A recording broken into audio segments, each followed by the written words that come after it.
আসসালামু আলাইকুম। সবাইকে পবিত্র রমাদান মাসের শুভেচ্ছা জানাচ্ছি।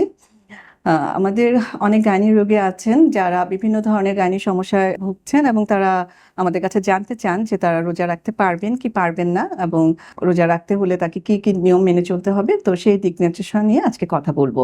প্রথমে বলতে চাই যে অনেক গাইনি রোগী আছেন যাদের অনিয়মিত রক্তপাতের একটা হিস্ট্রি থাকে, যে পুরো মাস জুড়ে অনিয়মিত রক্তপাত হওয়ার কারণে তারা বুঝতে পারেন না যে আসলে তারা কোন দিনগুলোতে রোজা রাখবেন।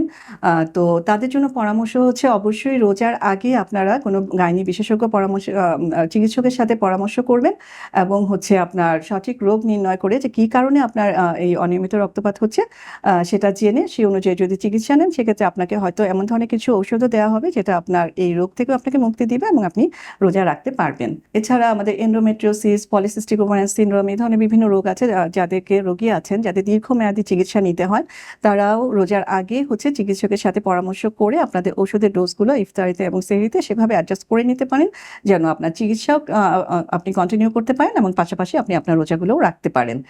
এবং আপনার খাবার আপনি কিভাবে খাবেন সেটার জন্য আপনার গাইনি বিশেষজ্ঞ প্লাস হচ্ছে নিউট্রিশনিস্টের সাথে আপনি পরামর্শ করে নিতে পারেন। এছাড়া অনেক সময় অনেকের টিউমার বা অন্যান্য জটিলতাজনিত কারণে এই রোজার মাঝেও ইমার্জেন্সি অপারেশনে যাওয়া লাগতে পারে। তাদের জন্য পরামর্শ হচ্ছে যে অপারেশন এবং অপারেশন পরবর্তী বেশ কিছুদিন, সেটা আপনার শারীরিক অবস্থার উপর নির্ভর করবে।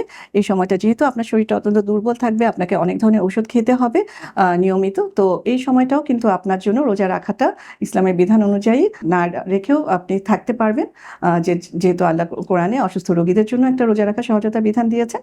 তো সেই অনুযায়ী আপনি এই সময় আপনার নিজের যত্নটা নেবেন এবং পরবর্তীতে এই রোজাগুলো আপনি কাজা করে নিতে পারবেন। ধন্যবাদ।